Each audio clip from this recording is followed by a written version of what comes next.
Prions un instant ensemble.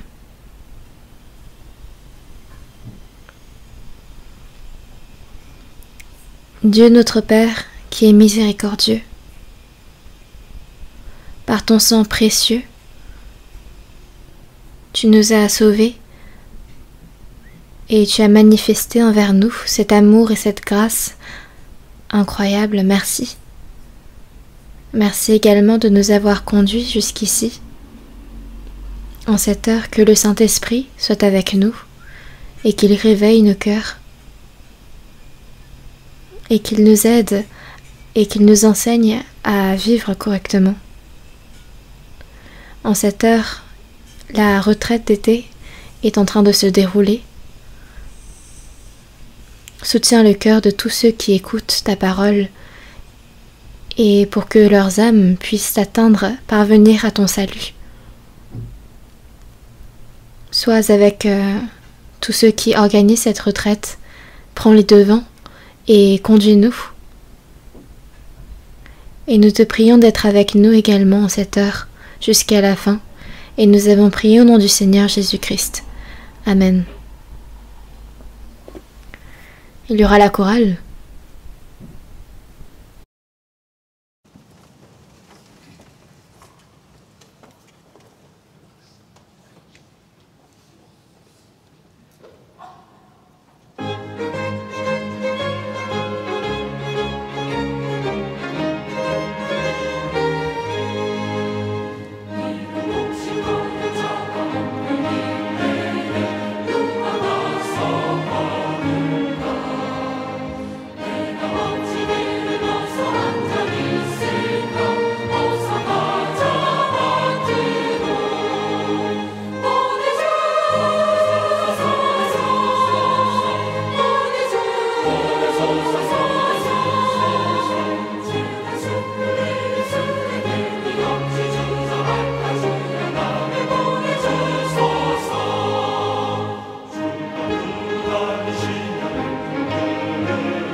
Nous allons chercher ensemble Exode chapitre 2. Exode chapitre 2, je vais lire à partir du verset 1.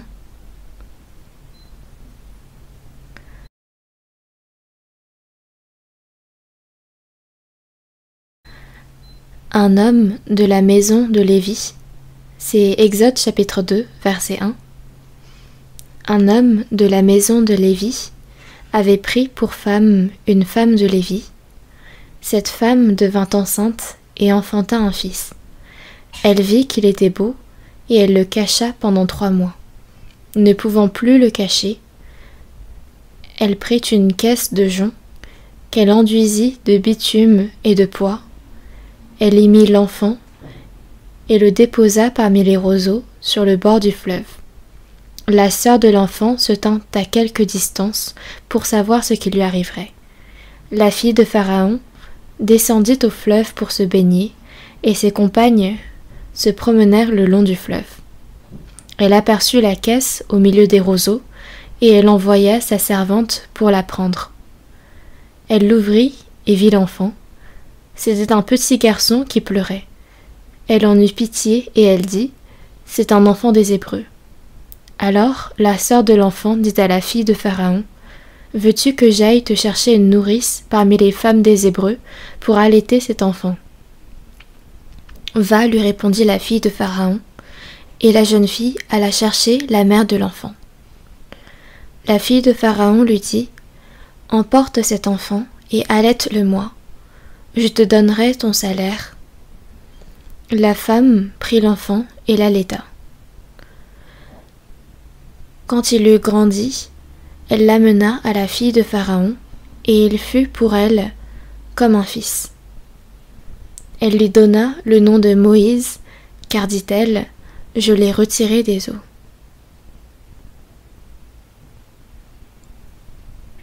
C'est jusqu'ici.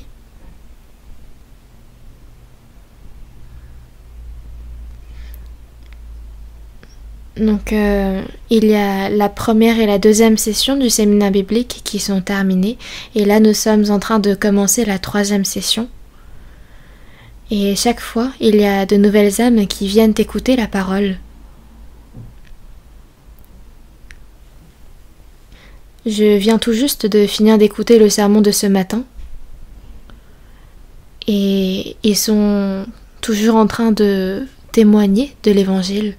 Beaucoup de personnes sont en train de recevoir le salut. Donc, j'aimerais que nous ayons tous un cœur qui prie, et afin qu'ils puissent tous écouter la parole et recevoir le salut. Aujourd'hui, je souhaite vous annoncer une parole centrée autour de l'Exode chapitre 2. Il y a beaucoup de femmes dans la Bible qui ont été utilisées par Dieu.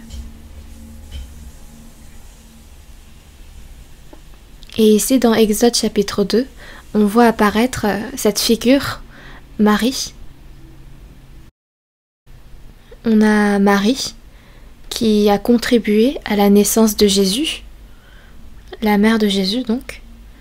Il y a également la femme d'Isaac, Rebecca, Sarah, la femme d'Abraham. Donc ce sont des figures importantes qui occupent un rôle important dans la Bible. Et aujourd'hui, je souhaiterais qu'on reçoive tous un enseignement à travers Marie. Il y a beaucoup de versets dans lesquels elle est mentionnée dans la Bible. Et ici, dans Exode chapitre 2, c'était quand elle avait à peu près 8 ans.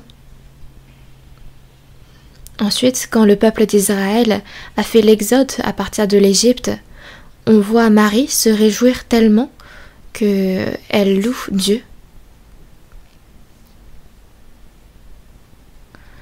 Et on dit d'elle que c'était une prophétesse. Bien sûr, pendant leur vie dans le désert, on la voit également se lamenter contre Moïse et être punie par Dieu de lèpre. Toutefois, elle reste quand même une femme ayant eu un rôle important dans la Bible. Tout d'abord, voyons un peu le contexte de Exode chapitre 2. Israël était descendu en Égypte et pendant un moment, ils avaient été bien traités, bien reçus par l'Égypte. Mais il y a eu un roi qui s'est élevé en Égypte et qui ne connaissait pas Israël et qui ne connaissait pas Joseph. Et il commence à ressentir du danger pour ce peuple. Il a fini par ordonner à ses servantes de tuer tous les nouveau-nés garçons d'Israël. Et alors les soldats d'Égypte les tuaient. Mais ici, on voit qu'il y a un enfant qui a été épargné ici. C'est dans Exode chapitre 2, verset 2. Verset 1, pardon. Un homme de la maison de Lévi, avait pris pour femme une fille de Lévi. Ici, on parle des parents de Moïse. Voyons ensemble dans Exode chapitre 6. Exode chapitre 6, verset 20. Amram prit pour femme, Exode chapitre 6, verset 20. Amram prit pour femme Jochébed, sa tante, et elle lui enfanta Aaron et Moïse. Les années de la vie d'Amram furent de 137 ans. Amram est le père de Moïse. Et on voit qu'il prend pour femme Jochébed, sa tante. Donc avec qui Amram s'est-il marié? C'est avec sa tante.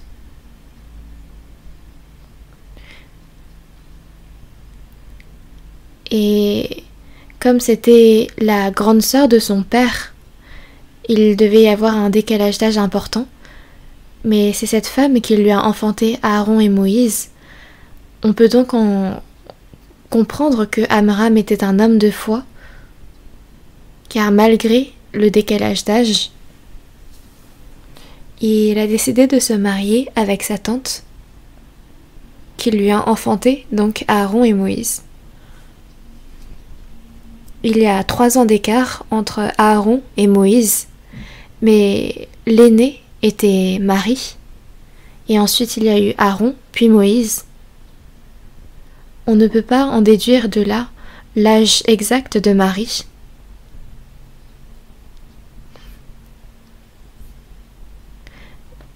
Mais les récits historiques nous disent que Marie devait avoir l'âge de 8 ans environ dans Exode chapitre 2.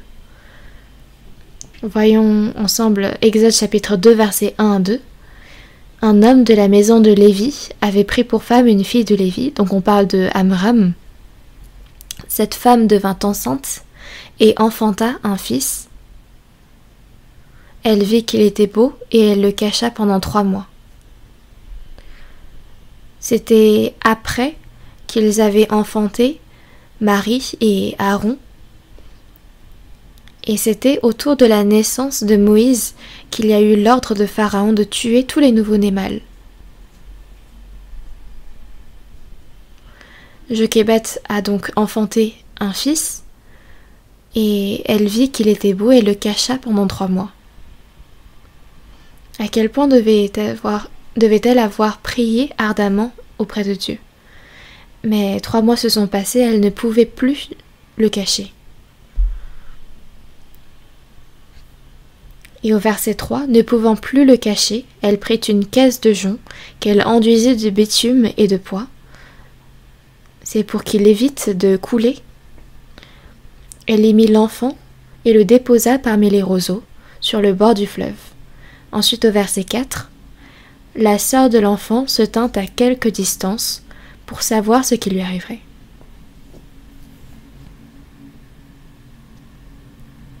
Marie n'a pas quitté des yeux Moïse.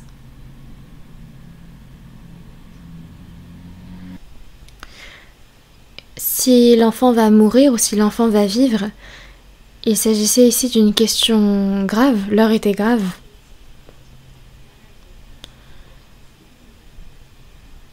Israël était fécond et donc ils avaient beaucoup d'enfants. Et comme Israël, quand il l'enfantait, les soldats égyptiens s'emparaient de leurs enfants s'ils étaient mâles et les tuaient. Il y avait beaucoup de rumeurs, beaucoup de discussions à propos des nouveau-nés. Et on pourrait penser que le village, les habitants autour de la maison de Moïse étaient au courant de cette histoire et étaient eux-mêmes apeurés à l'idée de ce qui allait arriver à Moïse. La mère, ne pouvant plus le cacher, a pris une caisse de jonc et, après l'avoir enduit de bitume et de poix, y mit l'enfant. Combien a-t-elle dû prier pour cet enfant, pour la vie de cet enfant, mais également aussi tous ses voisins.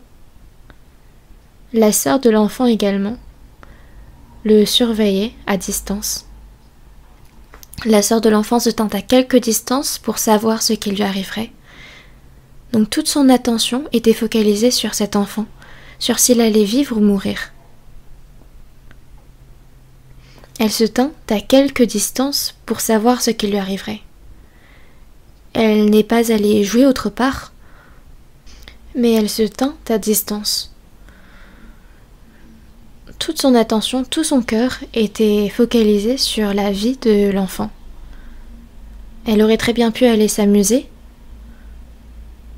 mais si elle était éloignée, au moment où la fille du pharaon avait découvert cet enfant, alors elle n'aurait jamais pu recommander sa mère pour nourrice. Au verset 5, la fille de Pharaon descendit au fleuve pour se baigner, et ses compagnes se promenèrent le long du fleuve. Elle aperçut la caisse au milieu des roseaux, et elle envoya sa servante pour la prendre. Elle l'ouvrit et vit l'enfant. C'était un petit garçon qui pleurait. Elle en eut pitié, et elle dit, « C'est un enfant des Hébreux. » L'enfant pleurait. Marie, tenue à l'écart, est devenue tout à coup courageuse. Son cœur a pris courage. Dans le passé, quand on était fille de Pharaon, on avait un statut très haut.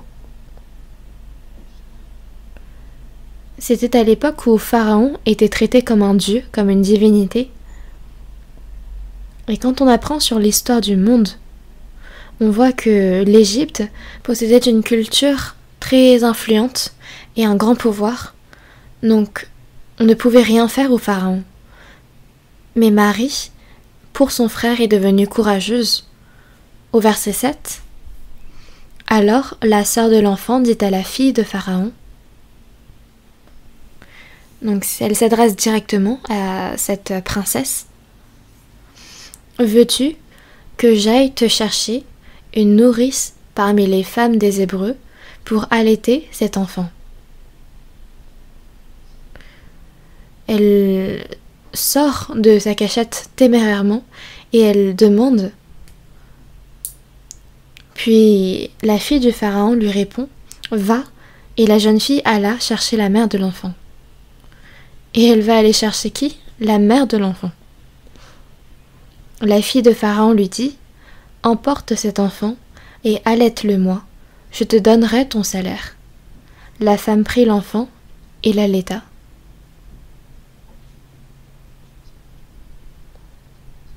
À quel point les hommes, les personnes de la famille ont dû être reconnaissantes. Non seulement l'enfant n'est pas mort, mais encore la mère peut devenir sa nourrice pour un temps.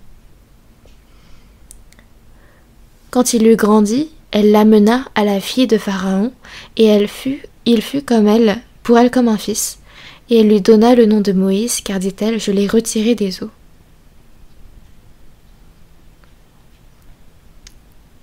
Moïse a survécu et plus tard, il est devenu le prince de Pharaon, le prince d'Égypte. Et l'enseignement que nous devons y tirer d'ici, c'est à travers Marie. Car quand Moïse était dans une situation de vie ou de mort, toute l'attention, tout le cœur de Marie était focalisé sur Moïse. Cette question de vie ou de mort, c'était là où se portait le cœur de Marie. Nous aussi, dans notre vie, nous devons nous demander où est notre cœur.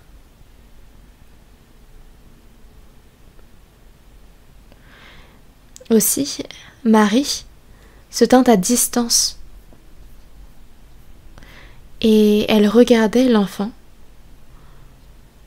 Elle était fixée à sa place et elle regardait l'enfant. Donc elle gardait bien sa position. Nous aussi,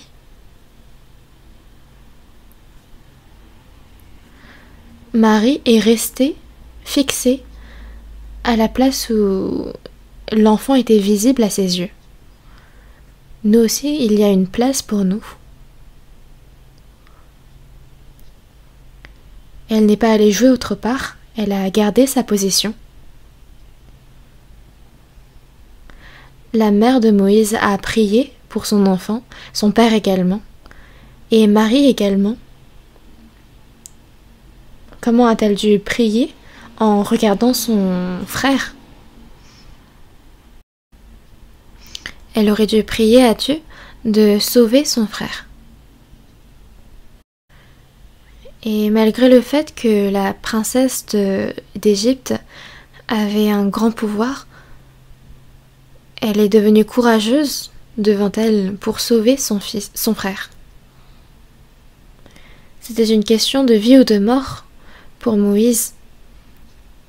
Et pour nous, c'est la question de vie ou de mort pour les invités, pour les âmes autour de nous.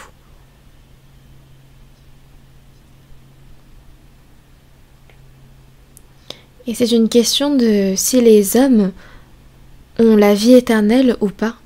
Et pour cela, nous devons également devenir courageux. Et ensuite, Marie a fait le lien entre Moïse et sa mère. C'était l'amour qu'elle avait pour ces deux personnes. Elle n'avait que 8 ans à cette époque, mais nous pouvons en tirer un enseignement de cet enfant. Et nous pouvons être moindres que ce que cet enfant a fait.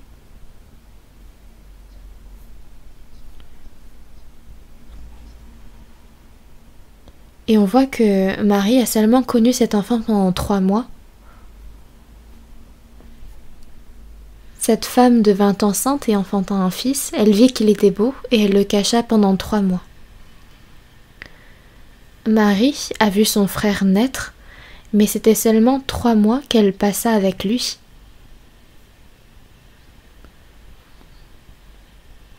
Trois mois se sont passés, et maintenant, quand sa mère l'a déposé dans une caisse de jonc, tout son cœur était dirigé envers lui. Elle se tint à distance pour le voir. C'était une époque où tous les nouveau-nés mâles étaient tués.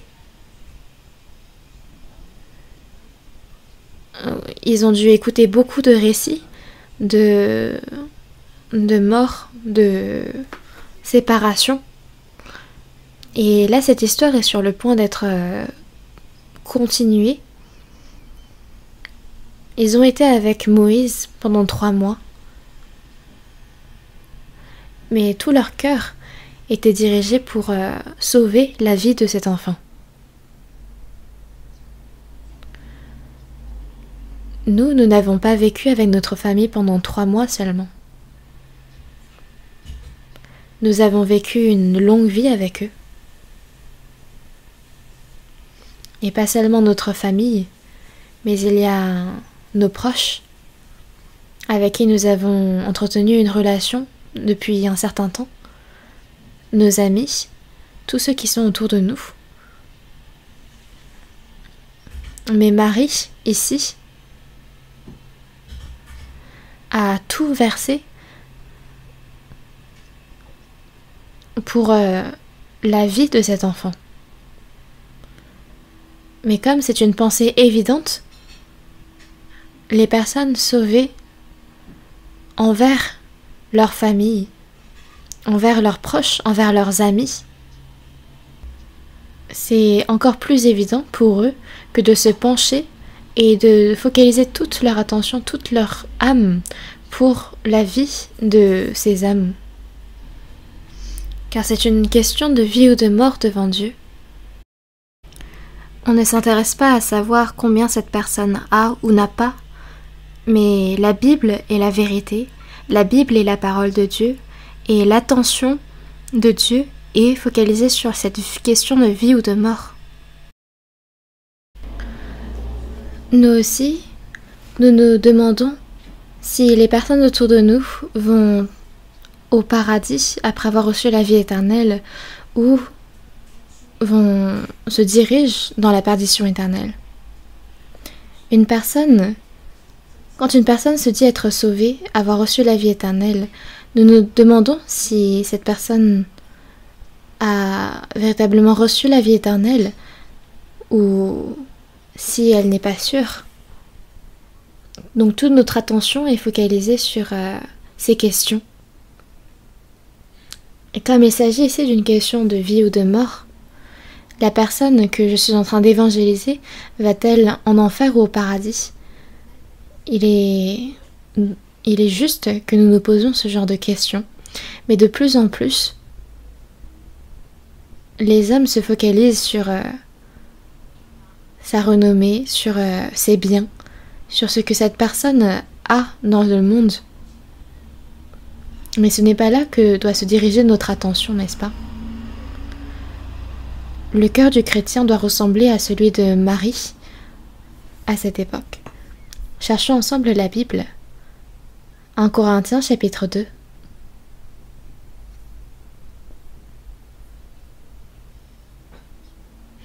1 Corinthiens chapitre 2 verset 16.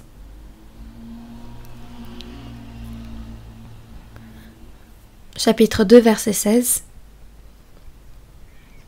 Car qui a connu la pensée du Seigneur pour l'instruire?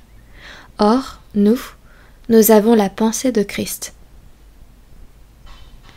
Car qui a connu la pensée du Seigneur pour t'instruire? Il n'y a personne pour instruire le Seigneur. Or nous qui sommes nés de nouveau, nous avons la pensée de Christ.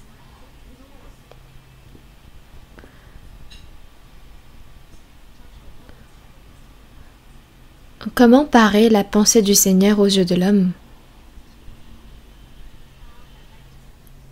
Toute la pensée, toute l'attention du Seigneur est focalisée sur le salut des âmes. Or nous qui sommes sauvés, nous avons la pensée de Christ. La pensée du Seigneur est la pensée des chrétiens.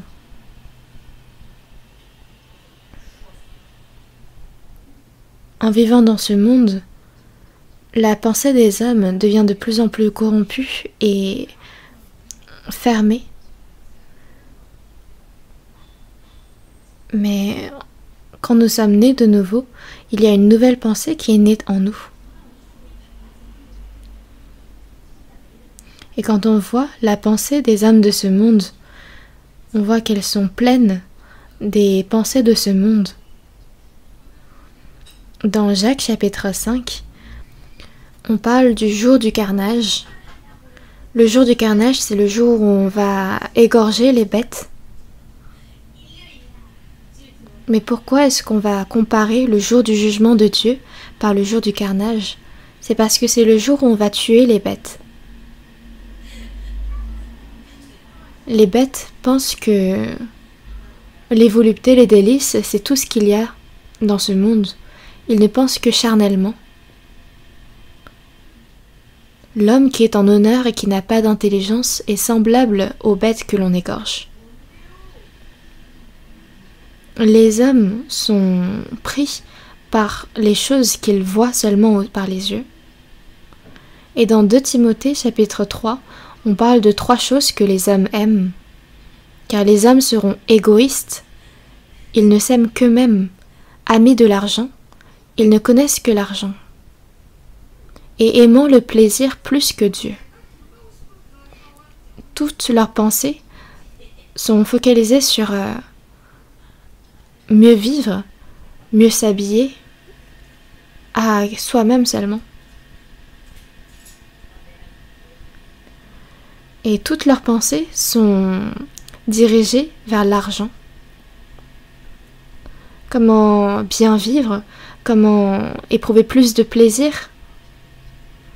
Ils ne pensent qu'aux voluptés et aux délices.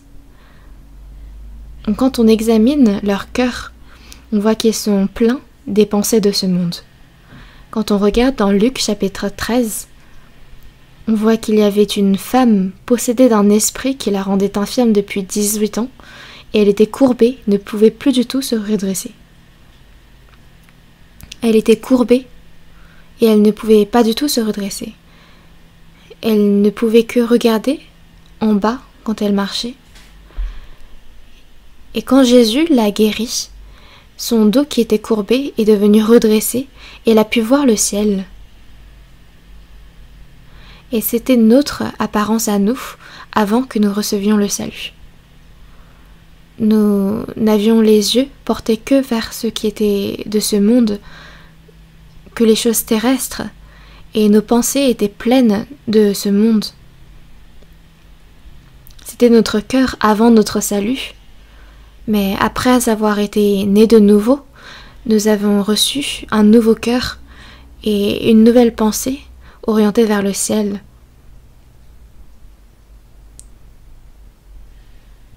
Donc c'est un nouvel esprit qui nous anime. Marie avait un cœur différent des autres filles d'Égypte. Les filles d'Égypte, en vivant dans le pays, connaissaient les voluptés, connaissaient les plaisirs de boire, de manger, de s'amuser.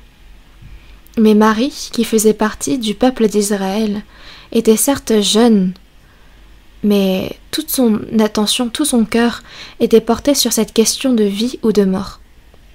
Son cœur était complètement différent des filles d'Égypte. Cherchons ensemble dans Nombres chapitre 14.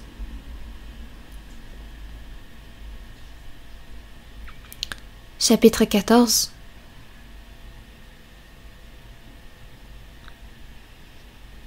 Verset 24.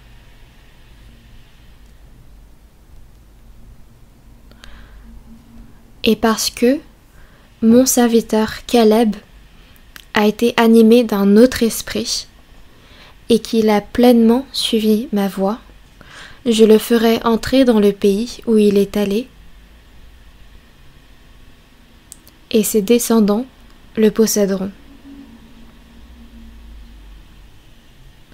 Et parce que mon serviteur Caleb, vous connaissez la signification de son nom, ça veut dire chien. Les parents, quand ils ont nommé leurs enfants, ils nous ont dit « Toi, tu seras chien ».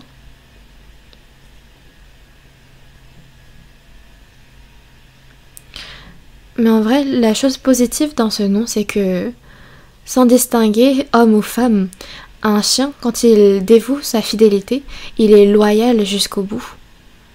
Et je pense que ce nom s'est bien appliqué à cet homme. Caleb a véritablement vécu avec un seul cœur. Ici, Dieu dit de Caleb « mon serviteur ». Caleb a été animé d'un autre esprit. Il a été animé d'un esprit différent que des autres peuples, des autres hommes du peuple. Et comme il avait un esprit différent, ses actions aussi étaient différentes. Et qu'il a pleinement suivi ma voie, je le ferai entrer dans le pays où il est allé, et ses descendants le posséderont. Caleb a été fidèle jusqu'à la fin, et son esprit était autre. Il a reçu le meilleur compliment de la part de Dieu, et il a été fidèle, il s'est montré loyal à Dieu jusqu'au bout, en le suivant pleinement. Nous avons un esprit différent de celui des gens de ce monde. Nous avons un nouvel esprit qui est entré en nous, un nouveau cœur. Nous avions un cœur de pierre avant notre salut, mais maintenant nous avons un autre cœur, un cœur de chair, car un cœur charnel est doux. Quand on reçoit le salut, nous recevons un cœur tendre.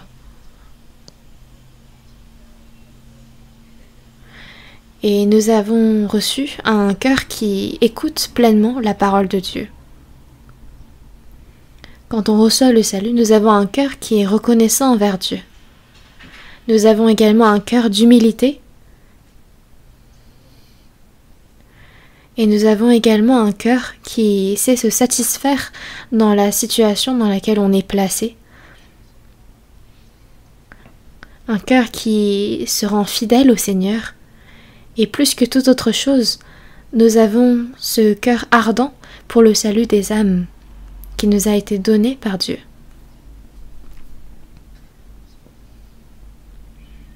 Mon cœur est-il similaire à celui des gens de ce monde ou est-il différent? Nous devons nous poser cette question. Cherchons ensemble dans Proverbes chapitre 20, Proverbes chapitre 20, verset 27.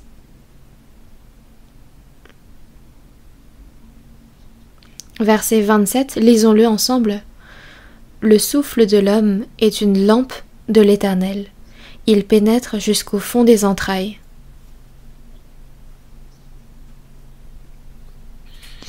Le souffle de l'homme. Ici, le souffle désigne l'esprit. Donc l'esprit de l'homme est une lampe de l'Éternel.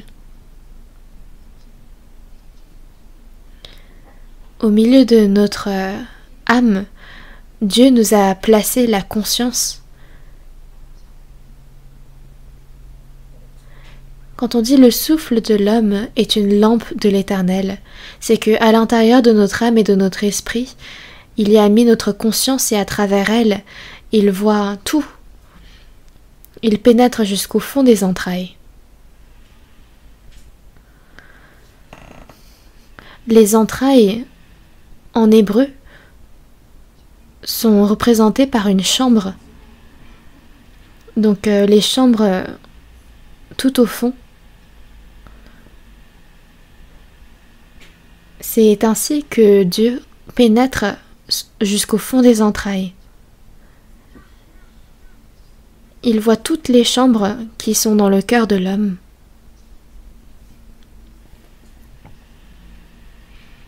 Le cœur de l'homme est plus grand que tout ce que l'on peut imaginer. Le cœur n'est pas quelque chose qui peut être défini par un cadre spatial. Il est très large. Notre âme et notre esprit peuvent contenir l'univers, n'est-ce pas? Et pour que notre cœur s'élargisse, il n'y a pas de limite. On peut y créer énormément de chambres. Et dans ces chambres, on peut y mettre un nombre illimité de choses bonnes, mais on peut également y mettre des choses mauvaises. Et à cause de cela, Dieu a placé en notre cœur la conscience afin de surveiller toutes les choses, toutes les chambres de notre cœur. Dieu connaît évidemment tout ce qu'il y a dans notre cœur. Et nous avons beaucoup de chambres dans ce cœur. Et la philosophie a beau être développée, elle ne peut sonder le cœur en entier. Est-ce qu'un couple marié peut connaître le cœur l'un de l'autre entièrement? Non, c'est impossible. Il y a également un dicton qui dit que un détective ou un policier peut enquêter sur la personne comme bon lui semble et elle ne comprendra jamais vraiment tout son cœur.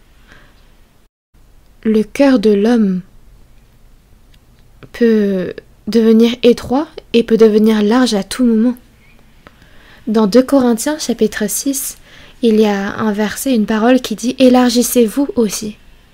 Le cœur de l'homme peut devenir large, sans limite. Et pour certains, le cœur peut devenir encore plus étroit. Le cœur de l'homme est vraiment surprenant. Il est dit du roi Salomon que son cœur était comme une mer de sable. Donc ça voulait dire qu'il avait un cœur large, mais qu'il avait un cœur également très minutieux, comme le sable du désert. Le cœur peut être très large. Une personne peut paraître minime en apparence, mais son cœur peut être très profond.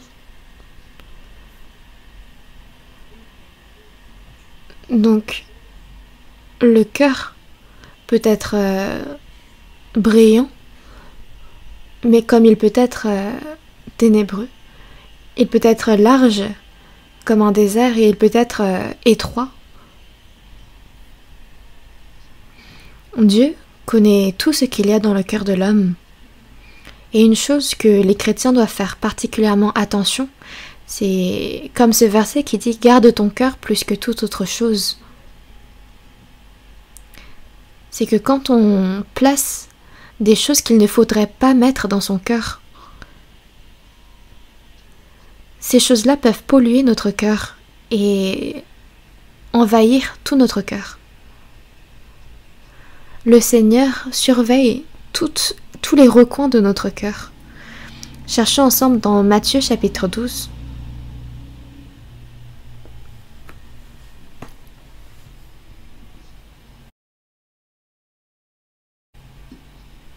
Matthieu chapitre 12, verset 35.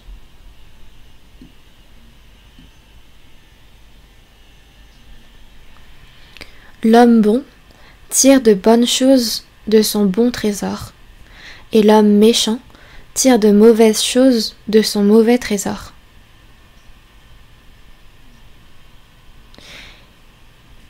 Ici, il y a de mauvaises choses de son mauvais trésor, et l'homme bon qui tire de bonnes choses de son bon trésor.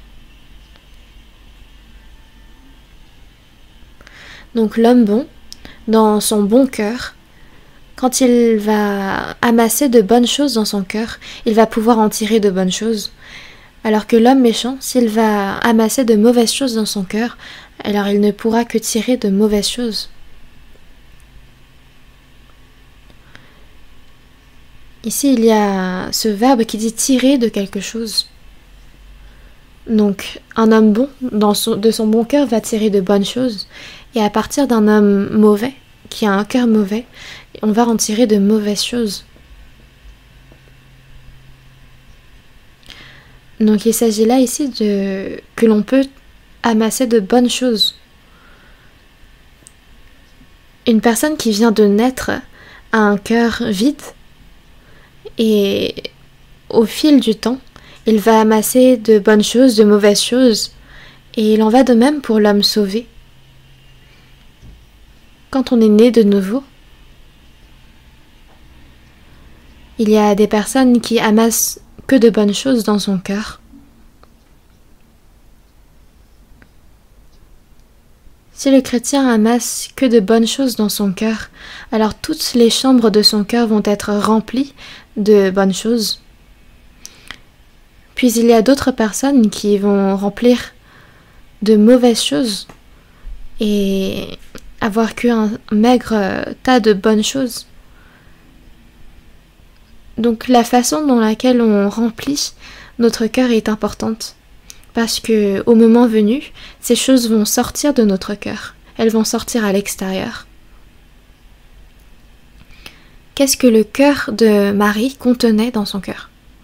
C'était les pensées à propos de Moïse, les pensées à propos du destin de son frère.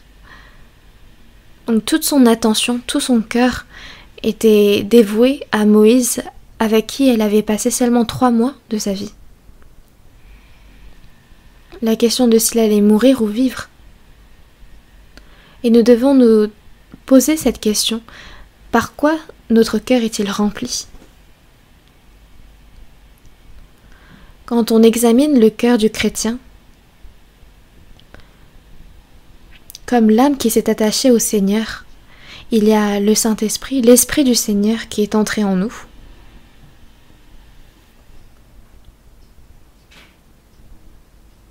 Et il devrait y avoir le Seigneur qui est la tête de notre cœur, de notre vie. Voyons ensemble qu'est-ce qu'il y a dans le cœur. Dans 1 Pierre chapitre 3.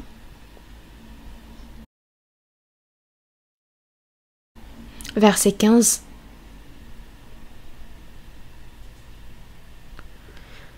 « 1 Pierre, chapitre 3, verset 15. Mais sanctifiez dans vos cœurs Christ le Seigneur, étant toujours prêt à vous défendre, avec douceur et respect, devant quiconque vous demande raison de l'espérance qui est en vous. » Dans vos cœurs, Christ le Seigneur. Dans nos cœurs. Dans nos cœurs. Celui qui a Christ au centre de son cœur est vraiment béni. Cherchons ensemble également dans Éphésiens chapitre 3. Éphésiens chapitre 3, verset 17. Chapitre 3, verset 17. En sorte que Christ habite dans vos cœurs par la foi, afin qu'étant enracinés et fondés dans l'amour, en sorte que Christ habite dans vos cœurs par la foi. L'homme qui porte Christ au centre de son cœur est béni, car reconnais-le dans toutes tes voies, il aplanira tes sentiers. Une personne qui, par apparence seulement, reconnaît le Seigneur dans ses voies, va l'écarter au moment de la difficulté. Il nous faut avoir le Seigneur dans notre cœur. Et ce genre de personnes, même les personnes autour s'en rendent compte. Ils se rendent compte que le Seigneur est dans son cœur. Cette personne est véritablement bénie. Il y a un homme, Robert Brown, qui disait « Ouvrez mon cœur » et vous verrez qu'il y a ce mot « Italie » inscrit dans mon cœur. Comme lui qui voulait le bien de l'Italie, nous, quand on ouvre notre cœur, nous devons avoir Christ engravé dans notre cœur. Qu'est-ce qu'il y a à l'intérieur de nous? Il y a Christ, et il devrait y avoir également les saints. Cherchons ensemble dans Philippiens chapitre 1. C'est l'apôtre Paul qui dit cette parole. Philippiens chapitre 1 verset 7. Il est juste que je pense ainsi de vous tous, parce que je vous porte dans mon cœur, soit dans mes liens, soit dans la défense et la confirmation de l'Évangile, vous qui tous participez à la même grâce que moi. L'apôtre Paul dit ici,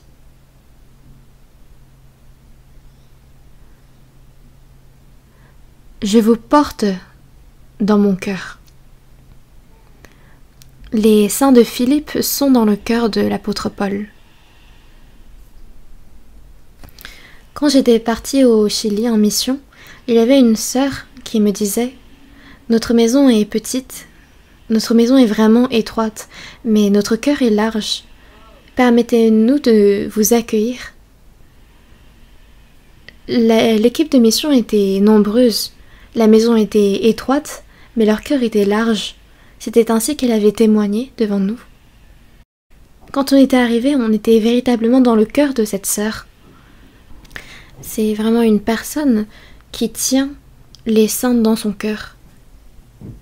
Et ça doit être évident pour tous les chrétiens. Qu'est-ce qui est dans mon cœur? Qu'est-ce que je porte dans mon cœur? L'apôtre Paul lui a dit « Parce que je vous porte dans mon cœur, vous les saints de Philippe ».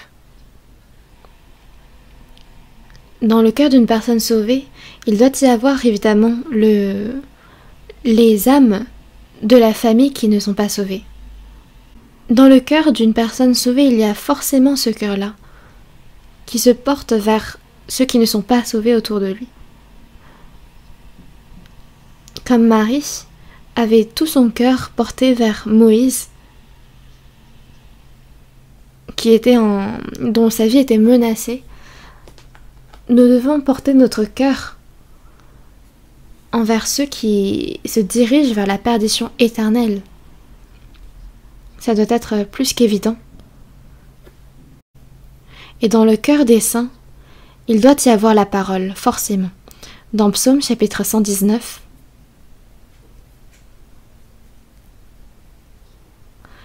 dans Psaume 119, verset 11,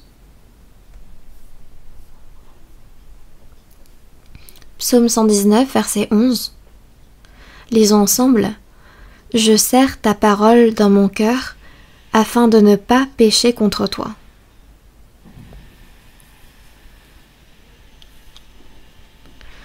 Afin de ne pas pécher contre toi. Je serre ta parole dans mon cœur. Dans le cœur des chrétiens, une personne en qui la parole de Dieu est inscrite, c'est une personne véritablement bénie. Je serre ta parole dans mon cœur. Je serre ta parole Je place ta parole sur mon bureau. Une personne qui vient à l'église, mais en qui la parole n'est pas inscrite se trompe. Les paroles des sages sont comme des aiguillons, et rassemblées en un recueil, elles sont comme des clous plantés, donnés par un seul maître. C'est ce qui est dit dans Ecclésiaste chapitre 12. Il y a ces personnes qui élèvent des bœufs, par exemple, et qui vont les battre avec des aiguillons pour les faire avancer.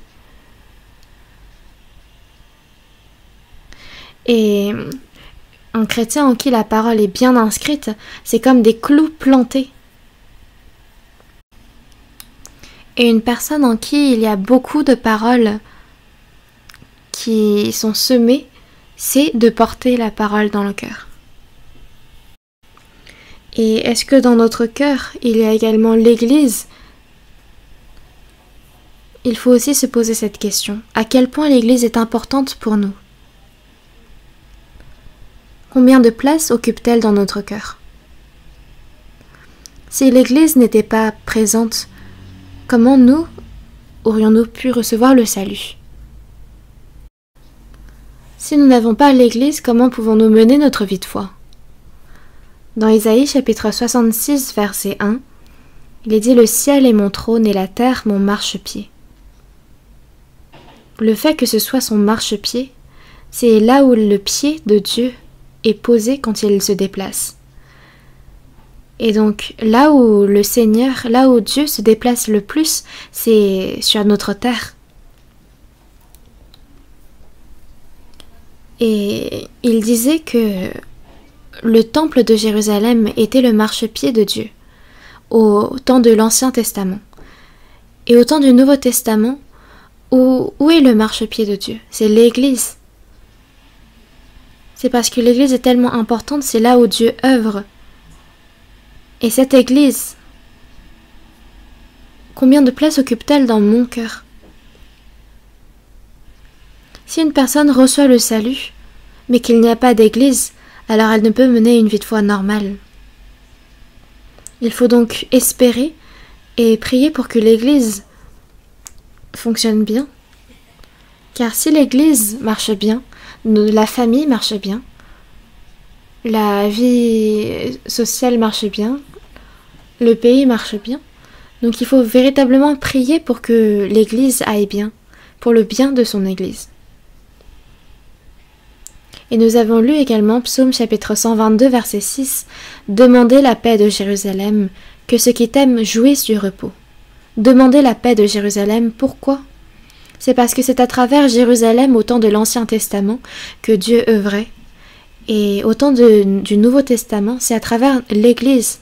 Donc il faut prier, il faut demander la paix de l'Église.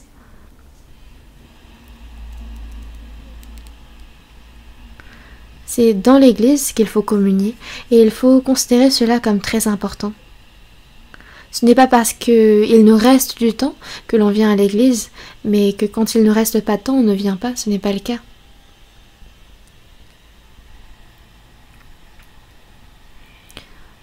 Au plus profond de notre cœur, nous devons avoir cet amour pour l'Église et pour les saints. Et dans le cœur des chrétiens, il doit y avoir cette pensée de l'éternité, car toutes les choses terrestres, toutes les choses charnelles que l'on peut voir par les yeux vont tous disparaître. Ces choses-là vont disparaître, même la création, les cieux et la terre vont disparaître. Mais alors, qu'est-ce qu'il doit exister, qu'est-ce qu'il doit demeurer dans le cœur du chrétien ? Ce ne sont pas ces choses qui, dans un temps, vont disparaître, mais ces choses célestes qui restent éternellement. Cherchons ensemble dans 2 Corinthiens.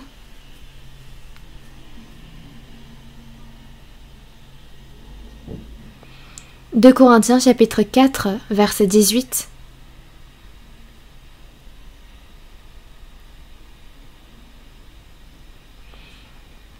Parce que nous regardons, non point aux choses visibles, mais à celles qui sont invisibles, car les choses visibles sont passagères et les invisibles sont éternelles. » Les choses que nous devons regarder, les choses où notre cœur est dirigé.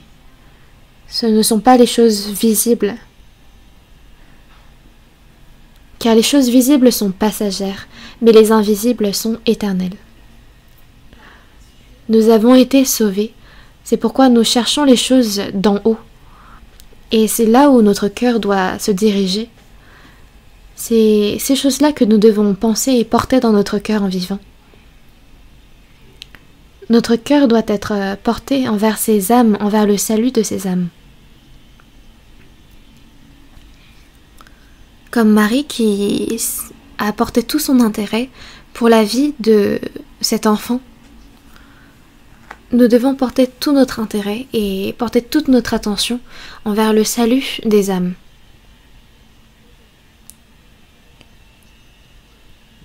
On a beau être riche, on ne regarde que ce qui est du royaume des cieux, que ce qui est de cette vie éternelle.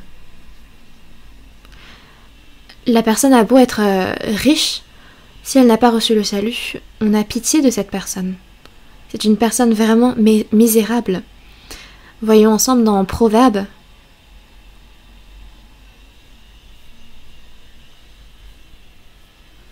Proverbes chapitre 24, verset 11.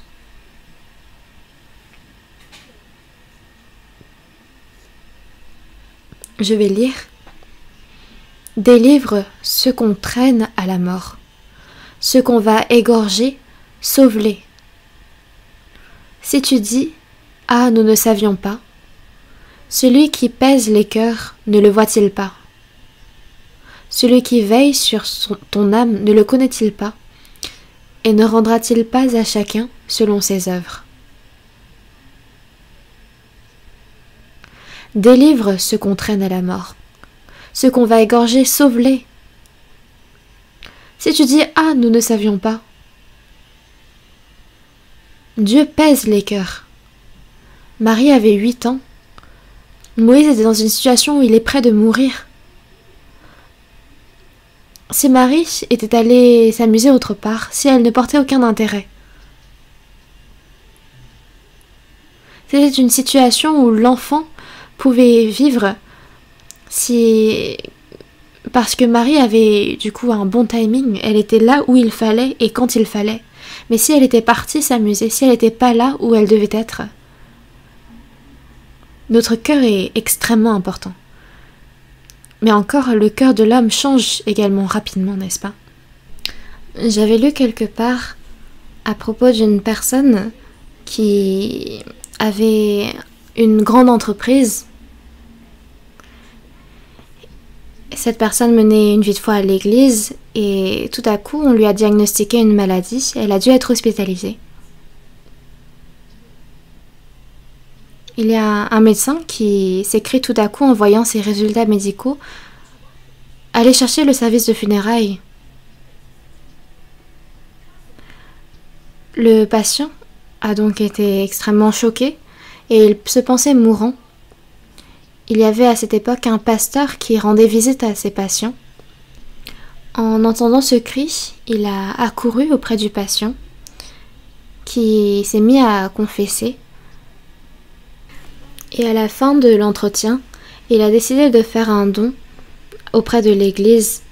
Donc il écrit 2, puis après il écrit 8 zéros sur le chèque. Mais peu de temps après, il y a le médecin qui est revenu et on s'est rendu compte que on n'appelait pas le service de funérailles, mais c'était un autre médecin dont le nom sonnait similairement. Le patient n'avait rien de très grave et finalement il pouvait sortir de l'hôpital 2 semaines plus tard.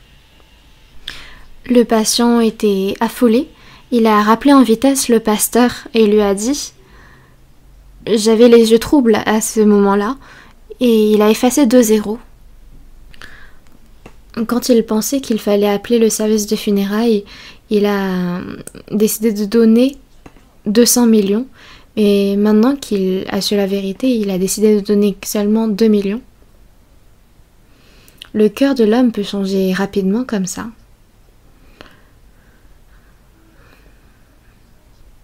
Le cœur de Marie était penché sur cette question de vie ou de mort.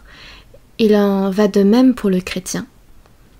délivre ceux qu'on traîne à la mort. Marie, malgré le fait que c'était une jeune fille de 8 ans, ses yeux étaient portés sur cette question de vie ou de mort. Dans Cantique des Cantiques, chapitre 4, on complimente des yeux comme des colombes, mais dans Cantique des Cantiques, chapitre 7, verset 4, on complimente les yeux comme des étangs de Hesbon. Des yeux comme des étangs. Et encore dans le chapitre 7, verset 1, il est dit que tes pieds sont beaux dans ta chaussure, fille de prince. Et ensuite on complimente les yeux comme des étangs.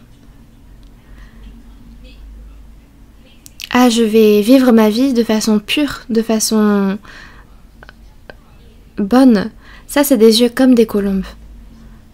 Mais cette résolution, cette détermination de vouloir sauver les âmes qui se dirigent vers la perdition éternelle, c'est d'avoir des yeux comme des étangs. Donc, les yeux qui se dirigent vers les âmes, qui souhaitent sauver ces âmes, ce sont de grands yeux, des yeux comme des étangs.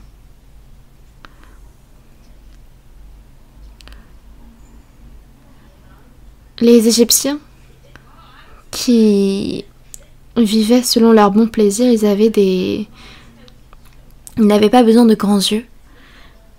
Mais Marie, elle, avait besoin de surveiller son frère et de le sauver au moment venu. Elle avait donc besoin de grands yeux. Une personne dont le cœur est éveillé, une personne qui porte le Christ dans son cœur. Elle a des yeux encore plus grands que ceux des gens de ce monde. C'est des yeux qui savent voir l'âme et l'esprit. Ce sont des yeux qui se soucient du salut et de la repentance des âmes. Une personne sage est une personne qui sait sauver les personnes qui se dirigent vers la destruction. C'est ces personnes-là qui ont des yeux sages. Et il y a des choses que même les chrétiens sauvés oublient. L'important, plutôt que Moïse vive ou non, il faut toujours nous demander à propos des âmes autour de nous, s'ils se dirigent vers la perdition éternelle. Cherchons ensemble dans Luc chapitre 16, verset 19.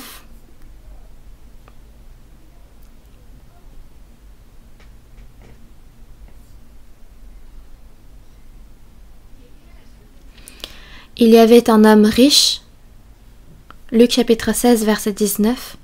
Il y avait un homme riche qui était vêtu de pourpre et de fin lin et qui chaque jour menait joyeuse et brillante vie. Un pauvre nommé Lazare était couché à sa porte, couvert d'ulcères, et désireux de se rassasier des miettes qui tombaient de la table du riche, et même les chiens venaient encore lécher ses ulcères.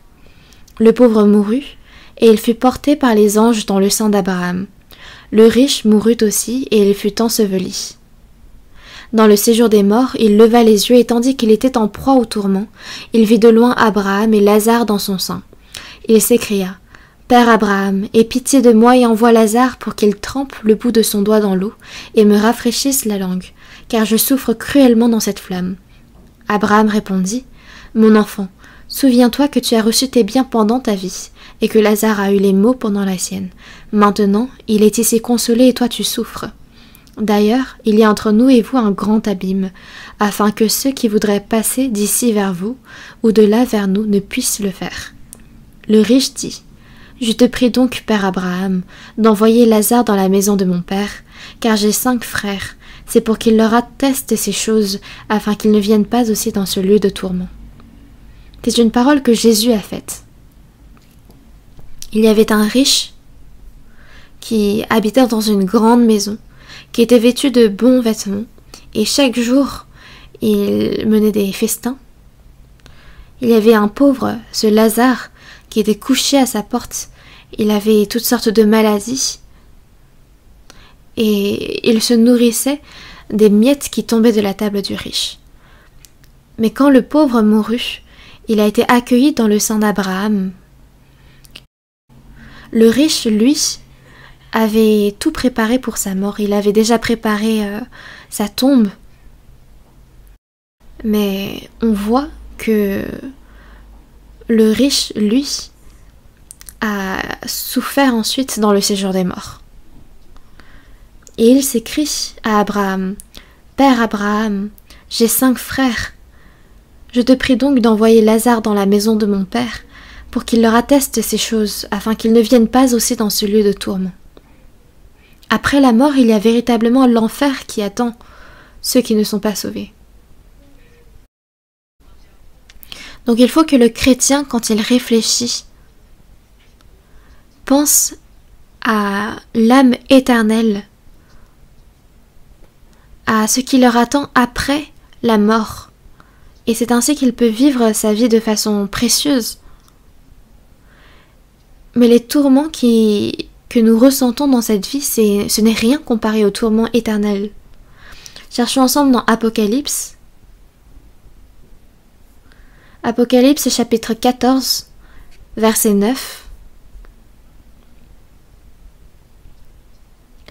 Et un troisième ange les suivit, en disant d'une voix forte: « Si quelqu'un adore la bête et son image, et reçoit une marque sur son front ou sur sa main, il boira lui aussi du vin de la fureur de Dieu, versé sans mélange dans la coupe de sa colère, et il sera tourmenté dans le feu et le soufre devant les saints anges et devant l'agneau.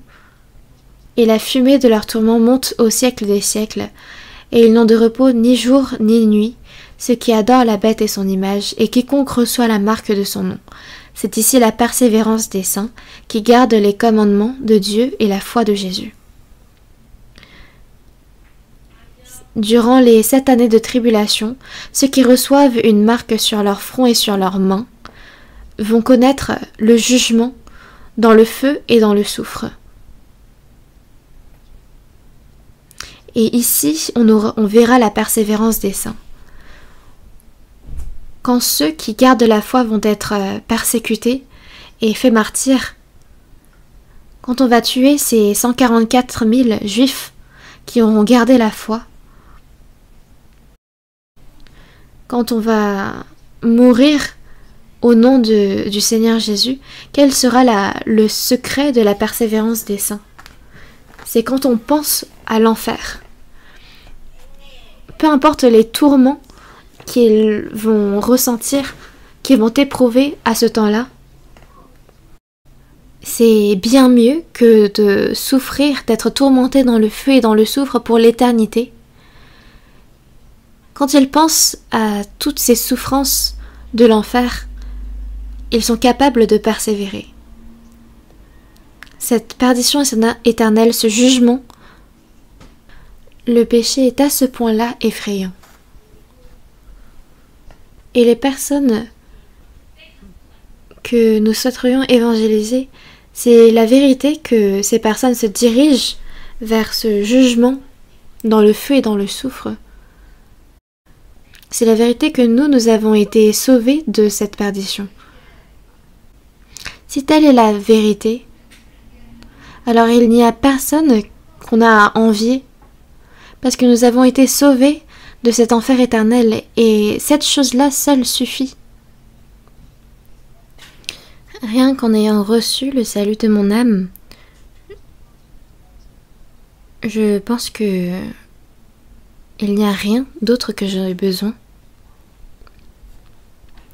Et il y a une autrice qui a écrit sur l'évangile, et c'est elle qui a écrit les paroles de ce cantique qui dit: « Mon âme t'exalte en ce jour, voici, je te la donne. » Elle n'a pas pu vivre une vie normale car elle souffrait d'une maladie. Dans son livre, elle disait: « Tous ont pitié de moi, tous pensent que je suis misérable, sauf moi. À quel point moi je suis heureuse, c'est ce qu'elle disait dans son livre, parce que je suis chrétien. » Et comme il y a l'enfer, il y a le paradis.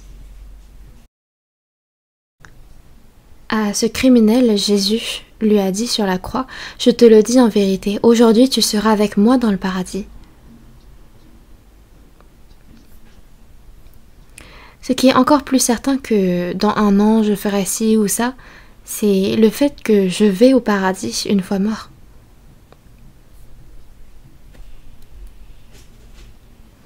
Et nous y allons avec notre conscience. Et nous verrons le Seigneur. Et nous rentrons dans cette joie éternelle.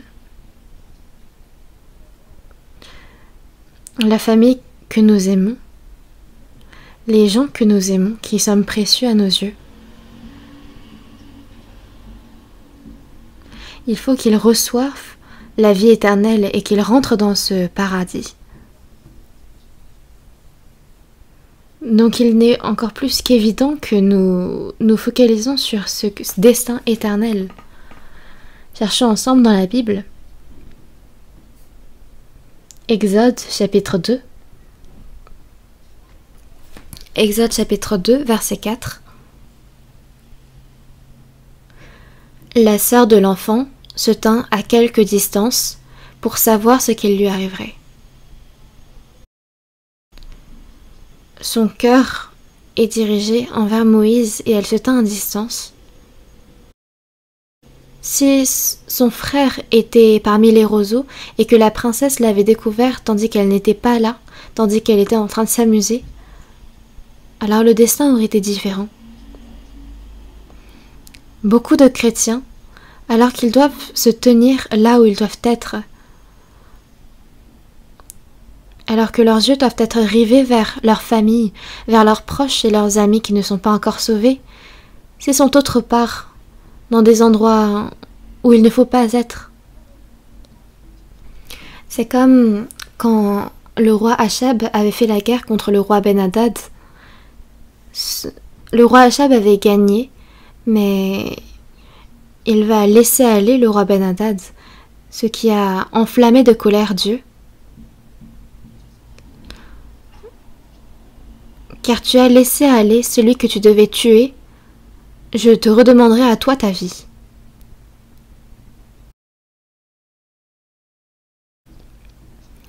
Le roi Achab ne devait pas laisser aller le roi Ben-Hadad. Cherchons ensemble. C'est dans 1 Roi, chapitre 20. 1 Roi, chapitre 20.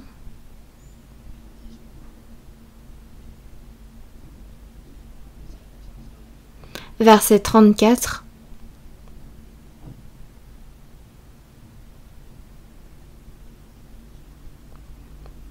Dans l'Ancien Testament. Ben-Hadad lui dit, « Je te rendrai les villes que mon père a prises à ton père, et tu établiras pour toi des rues à Damas, comme mon père en avait établi à Samarie. Et moi, reprit Achab, je te laisserai aller en faisant une alliance. » Il fit alliance avec lui et le laissa aller. Voyons ensemble le verset 40. Et pendant que ton serviteur agissait çà et là, l'homme a disparu. Le roi d'Israël lui dit, c'est là ton jugement, tu l'as prononcé toi-même. Alors qu'on a ordonné de bien garder cet homme, il ne l'a pas gardé et il faisait ses affaires et cet homme a disparu alors. Et le roi lui dit, c'est là ton jugement. C'est sûrement la mère qui a demandé à Marie de surveiller Moïse sur le fleuve. Mais si Marie agissait ça et là, si elle faisait autre chose, alors elle aurait pu perdre de vue Moïse. Nous aussi, dans notre vie de foi, il y a des événements qui nous attendent et qui sont extrêmement importants. Mais si en faisant autre chose, en agissant ça et là, on perd de vue ces âmes, c'est très grave. Si ces âmes nous sont enlevées parce que nous n'avons pas prêté attention à ces âmes, alors c'est que nous n'avons pas gardé notre position. Il y avait un homme qui adorait la pêche, et il avait emmené sa fille avec lui pour faire la pêche. Et parce qu'il n'y avait pas beaucoup de poissons, il se déplaçait ça et là. Mais il y avait un endroit où il a trouvé énormément de poissons. Donc il a oublié un instant sa fille et il s'est donné tout entier à pêcher des poissons. Sauf qu'à la fin de la journée, quand il s'est retourné, sa fille n'était pas là. Les rochers même étaient emportés par l'eau. Sa fille également était morte noyée. Parce qu'il était focalisé sur autre chose. Il n'a pas su la garder de vue. De la même façon, si les chrétiens sont pris par autre chose, ils peuvent ne pas se concentrer sur ce qu'ils doivent garder. N'aimez pas le monde ni les choses qui sont dans le monde. Si quelqu'un aime le monde, l'amour du Père n'est point en lui, car tout ce qui est dans le monde, la convoitise de la chair, la convoitise des yeux et l'orgueil de la vie ne vient point du Père mais vient du monde. Parce si on aime le monde et les choses qui sont dans le monde, on peut se détourner de la place que nous devons garder. Et dans Osée chapitre 4 verset 11, il est dit: la prostitution, le vin et le mou font perdre le sens. S'il y a des choses qu'on aime plus que le Seigneur, alors ces choses-là nous font perdre le sens. Les choses qu'on aimait avant le salut, les choses qu'on aimait dans le passé, si on les garde, alors notre cœur peut se détourner de ce qui est important et nous faire perdre le sens. Alors qu'il y a des choses encore plus importantes, on peut les ignorer et notre cœur peut être dérobé par des choses vaines. Cherchons ensemble dans Jérémie chapitre 45.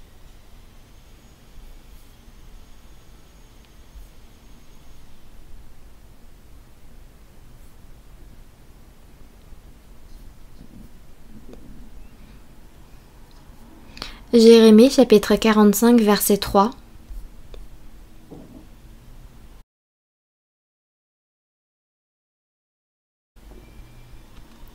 Tu dis: malheur à moi, car l'Éternel ajoute le chagrin à ma douleur. Je m'épuise en soupirant, et je ne trouve point de repos. Dis-lui: ainsi parle l'Éternel. Voici ce que j'ai bâti. Je le détruirai. Ce que j'ai planté, je l'arracherai, savoir tout ce pays. Et toi, rechercherais-tu de grandes choses? Ne les recherche pas. Baruch, en suivant Jérémie, a beaucoup souffert. Et il dit: à cause de Jérémie, j'ai beaucoup souffert et j'ai éprouvé grand chagrin. Donc il a beaucoup souffert en accompagnant Jérémie. Et quand Dieu a vu tout cela, quand il a vu Jérémie et Baruch, il a vu que le cœur de Baruch n'était pas droit. Et il dit: actuellement, Israël est sur le point d'être détruit, de connaître la ruine. Et toi, tu rechercherais de grandes choses pour toi? Ne les recherche pas. Alors que le pays est sur le point d'être détruit. Toi, pour tes choses personnelles, tu accordes plus d'attention à celles-ci. C'est ce que le Seigneur ordonne. Là où le destin éternel des personnes se déplace ça et là, chercher son propre avantage, ce n'est pas droit. Dieu ici est en train de dire: cherche ce qui est juste, cherche ce qui est plus important ici. Ne recherche pas les grandes choses pour toi-même. Marie est restée à sa place et elle a observé Moïse comment Moïse finirait. Il n'y avait rien d'autre qui était plus important que cette tâche. Marie, à distance, a gardé sa place. À nous aussi, le Seigneur nous a donné une place à garder. Cherchons ensemble dans Luc chapitre 12. Chapitre 12, verset 35.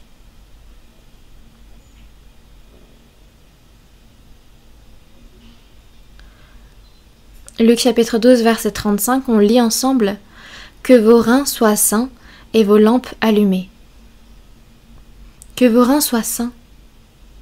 Les reins de notre cœur, de se résoudre, et vos lampes allumées, restez debout. Donc ici, c'est de garder sa place spirituelle, de garder la place que Dieu nous a décidée pour nous. Si nous nous en détournons, alors il va prononcer cette parole qu'il a prononcée à Élie. C'est dans 1 Roi.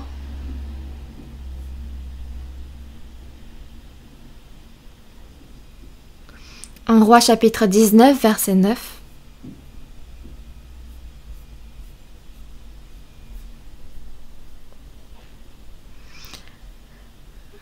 Chapitre 19, verset 9. Et là, il entra dans la caverne, et il y passa la nuit. Et voici, la parole de l'Éternel lui fut adressée en ces mots. « Que fais-tu ici, Élie »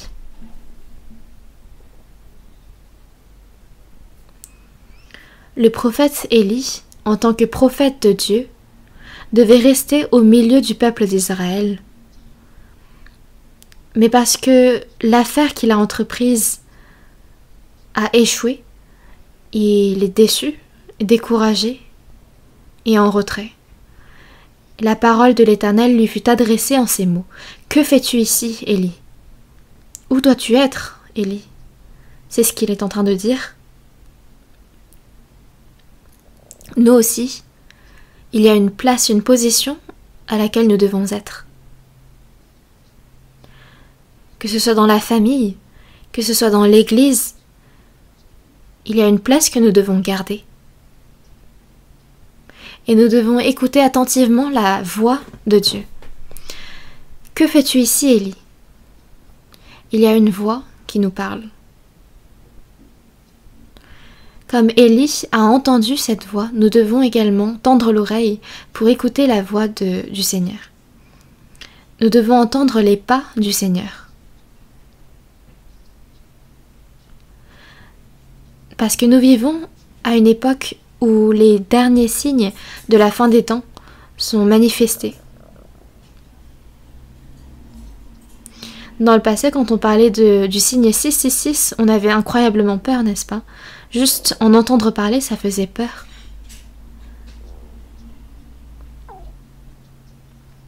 Mais là, nous vivons à un temps où tous ces signes sont déjà fin prêts, ils sont déjà apparus. Ces signes qui ont été prophétisés il y a ça 2000 ans. L'avènement du Seigneur est proche et nous entendons ses pas approcher. Et toutes ces âmes misérables qui n'ont pas reçu le salut, nous entendons leur voix s'écrier pour leur salut.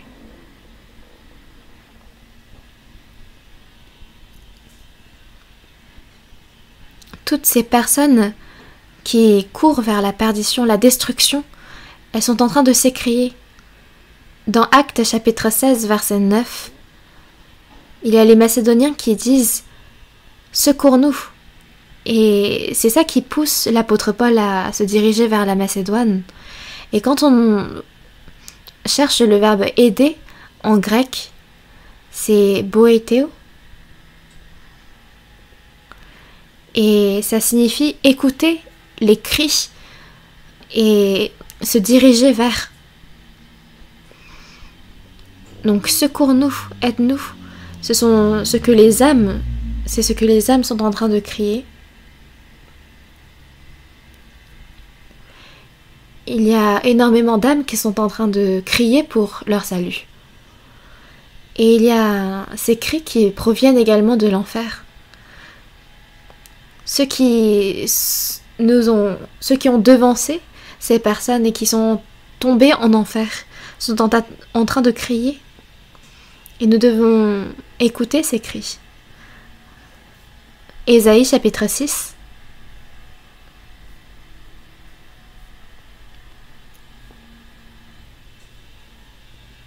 Verset 8. Lisons ensemble Ésaïe chapitre 6, verset 8. J'entendis la voix du Seigneur disant : Qui enverrai-je et qui marchera pour nous ? Je répondis : Me voici, envoie-moi.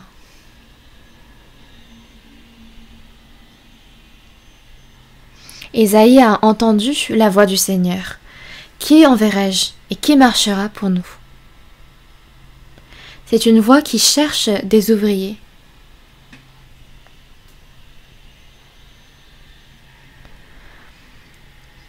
Le Seigneur a demandé à Élie : Pourquoi es-tu ici ? Que fais-tu ici ? Avec une voix douce.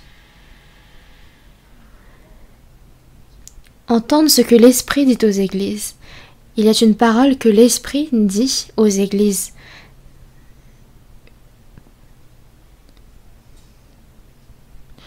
Revoyons ensemble Exode chapitre 2.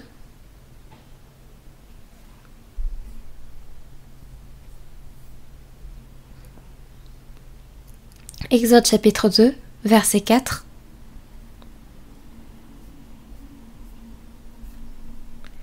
La sœur de l'enfant se tint à quelque distance pour savoir ce qui lui arriverait. Pour savoir ici, c'est son cœur. Et le fait de se tenir à distance, c'est qu'elle priait. La mère priait, le père priait, Marie aussi. Dieu, que cet enfant, que mon frère puisse vivre. Tout en gardant sa place, elle priait ardemment. Et alors Dieu a entendu leur prière et il leur donne une occasion de le sauver. Quand ?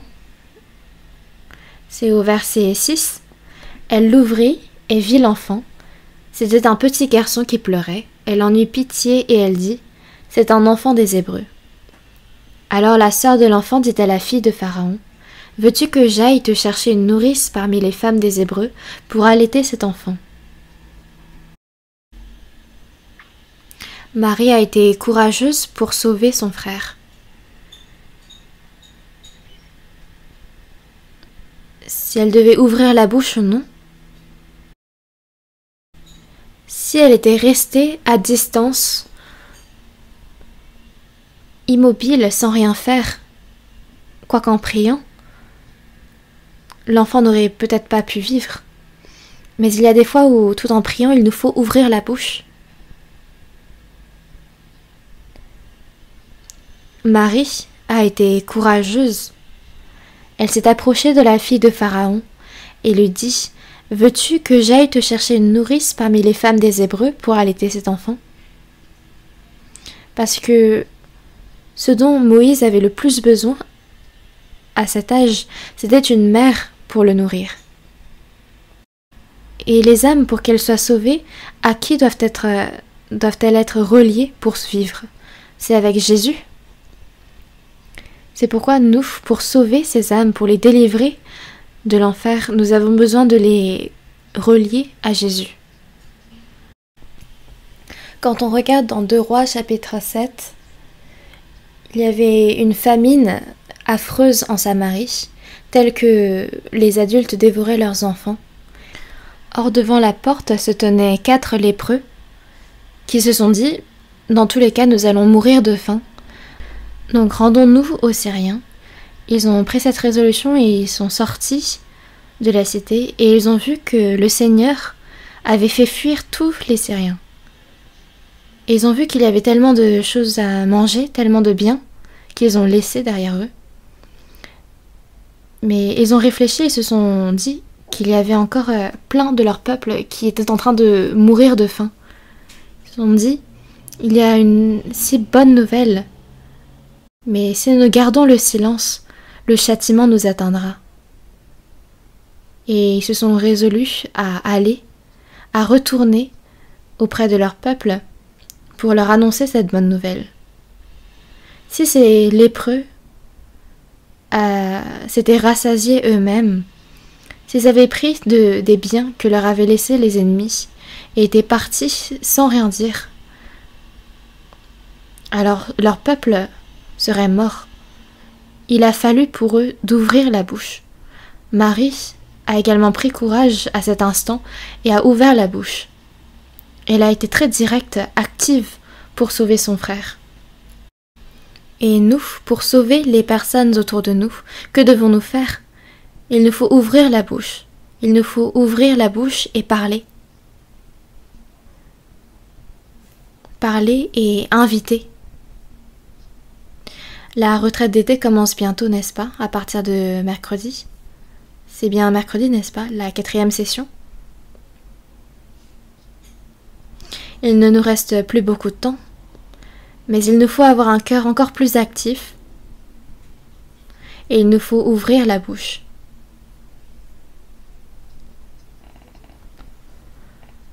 Marie n'a pas eu honte pour ouvrir sa bouche pour son frère. Cherchons ensemble dans Marc chapitre 8.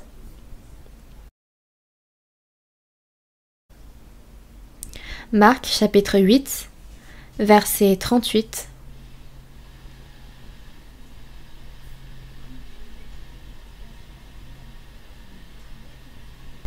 Car quiconque aura honte de moi et de mes paroles au milieu de cette génération adultère et pécheresse, le Fils de l'homme aura aussi honte de lui, quand il viendra dans la gloire de son Père avec les saints anges.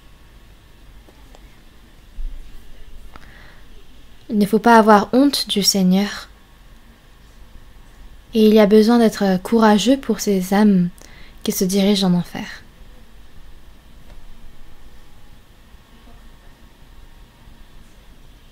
Il ne faut pas considérer avec attention les personnes qui nous méprisent et qui nous persécutent, mais il y a besoin que nous prenions courage pour ces âmes. Marie a permis de faire le lien, de renouer le lien entre Moïse et sa mère. Nous avons besoin également de guider ces âmes auprès du Seigneur et de créer ce lien entre ces âmes et l'Église. Comme Marie avait fixé son regard et son cœur pour Moïse, il faut que notre cœur soit fixé aux âmes. Que doit regarder notre cœur? Il faut que nous regardions tous la retraite d'été. Comme Marie a regardé et a fixé les yeux sur Moïse, notre cœur doit fixer du regard la retraite d'été, y participer avec tous, prendre soin des âmes, se sacrifier et se dévouer entièrement pour le service, pour la prédication de la parole. Comme Marie s'est montrée courageuse pour Moïse, il faut que nous nous montrions courageux pour évangéliser, pour guider les âmes à la parole, à l'Église, afin qu'ils soient sauvés. Et même ceux qui se disent sauvés, mais qui ne mènent pas forcément bien leur vie de foi, ceux qui n'ont pas encore reçu le salut, et également ceux qui ont reçu le salut, pour qu'ils fassent le service ensemble et pour qu'ils puissent rétablir leur foi. Marie n'avait encore que 8 ans, mais elle est devenue quelqu'un d'utilisé par Dieu. Dieu utilise vraiment toutes sortes de personnes. Dieu utilise bien des objets également. Samson a réussi à tuer 1000 hommes avec une mâchoire d'âne. C'est donc devenu un outil dans la main de Dieu. Le Seigneur utilise plusieurs sortes d'objets. Il nous utilise également pour l'évangélisation et l'occasion qu'il utilise en particulier, c'est la retraite d'été. C'est le lieu où il sauve en tout en particulier les âmes. Et l'outil qu'il utilise également, c'est la bouche. Seulement le fait de dire « viens », si on ouvre seulement la bouche, c'est toute petite chose. Même nos biens deviennent des outils dans la main de Dieu.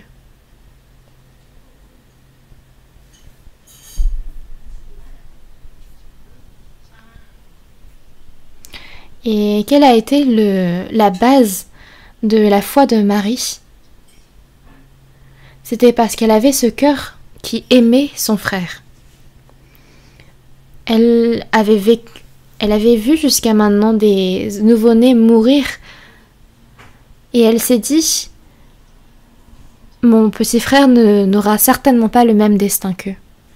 Elle avait ce cœur qui l'aimait profondément. Et le fait d'aimer les âmes, c'est extrêmement important dans l'évangélisation.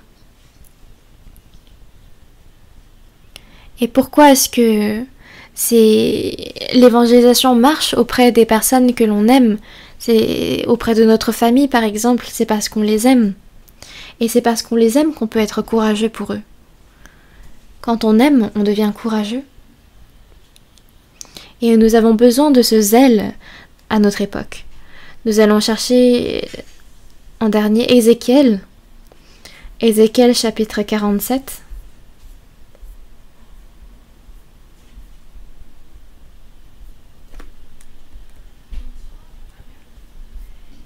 J'ai l'impression que vous êtes content à l'idée que ce soit le dernier verset. Ézéchiel chapitre 47. Chapitre 47, verset 1. Il me ramena vers la porte de la maison, et voici, de l'eau sortait sous le seuil de la maison, à l'orient, car la face de la maison était à l'orient. L'eau descendait sous le côté droit de la maison, au midi de l'autel. Verset 8 également.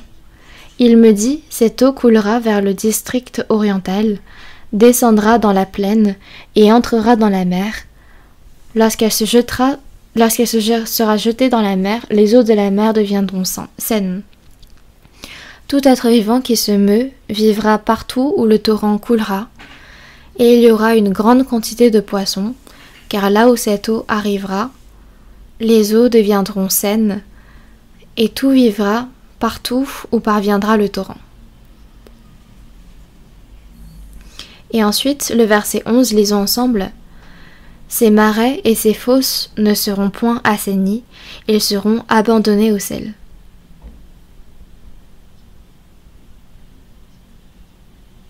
Il y aura un temple qui sera formé lors du royaume des 1000 ans, et il y aura un torrent de l'eau qui va sortir sous le seuil de la maison. Et dans cette eau, il y aura beaucoup de poissons qui vivront.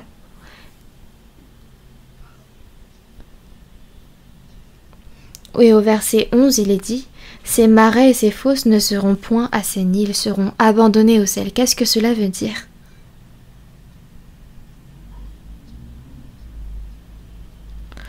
Comme il y aura le royaume des 1000 ans qui va être formé, l'Église au Nouveau Testament est également une Église. Donc comme il y a cette eau qui coule de ce temple de Jérusalem, il y a également l'eau qui coule, l'eau du Saint-Esprit de l'Église. Mais dans le verset 11, il est dit « Ces marais et ces fosses ne seront point assainis ». Les marais et les fosses, qu'est-ce que c'est?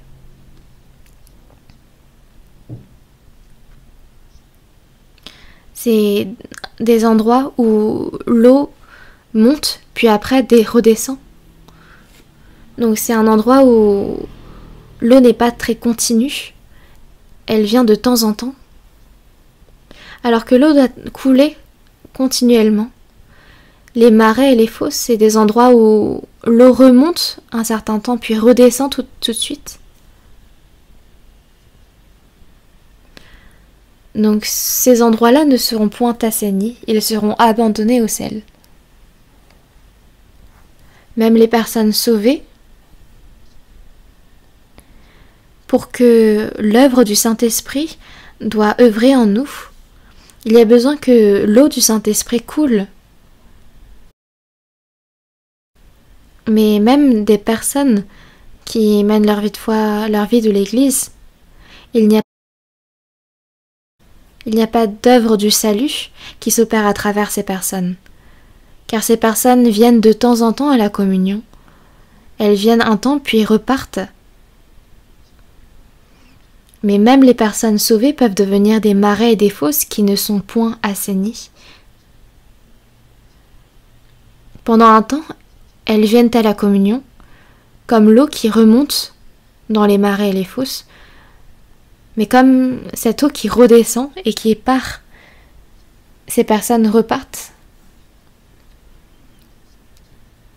Alors que il faut que nous soyons assainis par le Saint-Esprit de façon continuelle. Les personnes qui se disent sauvées, mais qui n'arrivent pas à bien vivre leur vie de foi, qui ne sont pas assainies continuellement par l'eau du Saint-Esprit, qu'est-ce qu'il faut qu'ils fassent? Il faut qu'ils viennent à la retraite d'été, qu'ils écoutent la parole attentivement, mais également qu'ils participent activement à la communion pour rétablir leur foi. Si on emmène avec nous les personnes non sauvées pour écouter la parole, l'œuvre du Saint-Esprit va surgir et abonder dans ce lieu. Et en particulier, comme Marie, il nous faut bien garder notre position pour que, en cette occasion, de nombreuses âmes puissent être sauvées. Prions ensemble. Dieu notre Père qui est miséricordieux, par ton sang précieux, tu nous as sauvés, merci. Ces 3e et 4e sessions du séminaire biblique, aide-nous afin que de nombreuses âmes puissent écouter et recevoir le salut. Utilise-nous précieusement et devance-nous afin de nous montrer ton œuvre du salut, et nous avons prié au nom du Seigneur Jésus. Amen.